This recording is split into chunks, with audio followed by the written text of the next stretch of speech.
So I have started a couple of things here, just some basic stuff that I'll walk through in a second. And yes, I am very aware it looks like I'm standing beneath the sun right now. I have these LED garage lights that light up the basement, and yeah, they're super bright. Can't do anything. You're just gonna have to look at me glowing in the camera. So I have the two main perches and then some shelves in the back. We may add some more additional shelves in a little bit, but I just kind of want to get a sense of what this is going to look like. A couple of things that I'm super excited about this build. The first is we're going to add some arboreal hides using these cork tubes. I have two of them. So one's going to go on the warm side, one's going to go on the cool side. I'm going to play around with adding arboreal in our arboreal water source. So we have these little deli cups. I forget what are these, the 4 or 2 ounce deli cups, and they are going to be fixed in the branches somewhere. Maybe 2 or 3, probably just 2. I think I'm gonna fix this into spray foam, and then I'll just have one that can just sit in there holding the water, and it can be removed and refilled as needed, cleaned and refilled. So that's really interesting. I'm looking forward to that. This twig one is not fixed in yet. I'm still gonna kind of play with how I wanna do that, but I find when I look at habitat of jungle carpet pythons, it's a mess of jungle, and I want to add lots of small kind of little branches. These animals are so nimble when it comes to their arborality that I think adding these little things gives them something different to climb and cling onto rather than just these big bulky branches. I think the big bulky branches are good for them to relax and bask and whatnot, but I would love to see him move around through these small branches. So we're gonna have that. The other thing I notice when I look at a jungle carpet python habitat, and I actually had some photos sent to me by a friend who lives in that region, and you know, you're just basing it off a photo. It doesn't really matter. But what I saw, what I saw in that photo was lots of little skinny trees. So we're going to replicate that a little bit using thin branches in this sort of vertical orientation. And I have an idea how I think I'm going to have them fixed in there. So we'll look at that and hopefully it works. And of course, I will plant it as well. I have 2 kind of larger plants that I think I'm going to plant in this corner, but we'll get to that in a little bit. The other thing I wanted to say for those that don't know, this enclosure was supplied to me by Custom Reptile Habitats. They are a sponsor of the channel, so if you are looking for any more information on them, make sure you head to an affiliate link in the show note, or I always say show notes because I'm used to the podcast, but in the YouTube description. If you do make a purchase, a commission comes back to me at no extra cost to you. But I did want to point something out. Paul from Custom Reptile Habitats sent a slightly different version of the Acre product. So if you want to know more about the Acre product, make sure you go check out the video when I did Winston's enclosure. But it is a composite of basically PVC and rice husk. It has literally no VOCs. It drills and sands just like wood. It's a really interesting product. But this one that he sent me has a more defined kind of stamped wood grain on it. I think it looks really nice. I'll get a close-up of that so you guys can see. So it's a little bit different than the other one. I think this looks even better because it does add that more sort of realistic wood effect. Okay, let's get to work.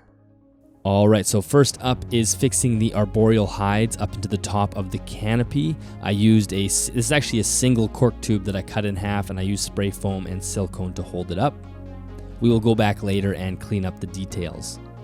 Next, I created a planter using just a simple Sterilite container. I drilled a bunch of holes in it on the sides and the bottom just so it has a little bit of drainage, and covered it in spray foam, and we will go back to clean up the details on that as well. So here I'm drilling pilot holes into the top of our vertical branches, or quote unquote trees. So here you'll see why we needed those pilot holes drilled. So the great thing about the Custom Reptile Habitat screen is the actual holes in the screen are very large. They're sort of this hexagonal shape. A, it lets a ton of light pass through, which is awesome, but B, it allowed me to do this. I used a large washer and a screw and just simply screwed into that pilot hole. Now I want to stress that these vertical branches are not hanging from the screen. That is, they're just being pinned there and held so the top can't slide around. And now we're going to go around the base of each branch and spray foam them in place. So really the spray foam is holding them in place, and the top screw is just making it so they can't fall over and pull the foam off the base. So this is an idea that I'm very excited about.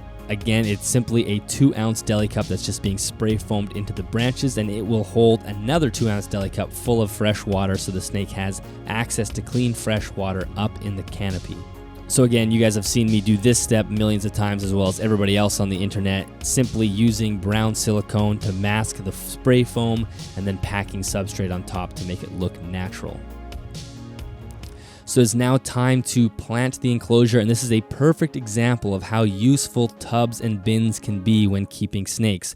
So this is a 15-quart Sterilite container, and it works perfectly for planting this weeping fig, Ficus benjamina, and an umbrella tree. Now, I will warn anybody that uses these 2 plants. I love these 2 plants. They look awesome, but they're trees. they get huge. And the problem with planting plants that get that large is they eventually will hit the screen and they become a nuisance. So I will problem solve that in the future, but just a word of warning, if you do want to use these trees, they will hit your screen and eventually they will overgrow the enclosure. There's just no way around it. And I also decided to add this staghorn fern, which is an epiphytic fern, which means it does not need to be planted in soil. So it is just simply strapped onto a cork, just a piece of flat cork bark, and then this is then spray foamed and glued to the wall, and I think it turned out pretty awesome. So Paul from Custom Reptile Habitats was kind enough to send me a whole bunch of these hollow rocks which act as decor, but I also cut little entranceways into them, so there's a bunch of different hides all across the floor of this enclosure.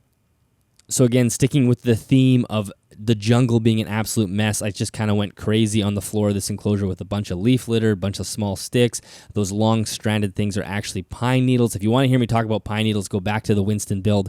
I'm not worried about these causing any issues. They are just essentially strands of cellulose at this point. I've had them for over a year. They've been dried in the oven, etc., etc. No issues with those. It does add a real cool effect to the floor though. So I misted everything down, filled all 3 water dishes.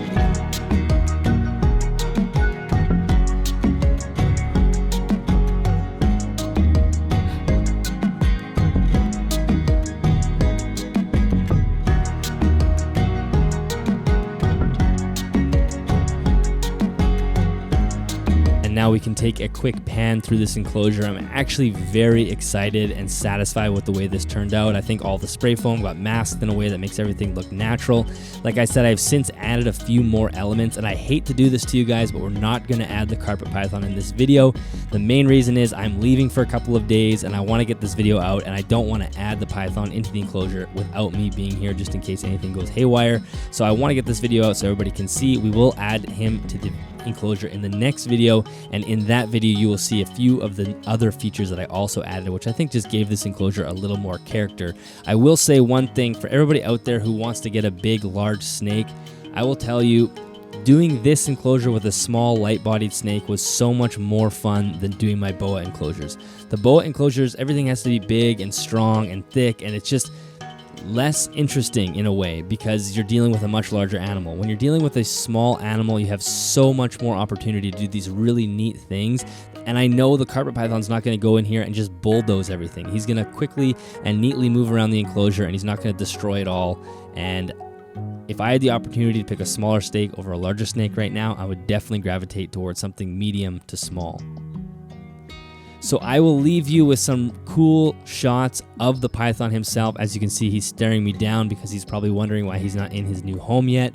We will be moving him over there in the next video. If you do want to see that, and if you want to see the crested gecko build as well, and as well as a full room tour once everything is done, make sure you are subscribed to the channel so you don't miss anything.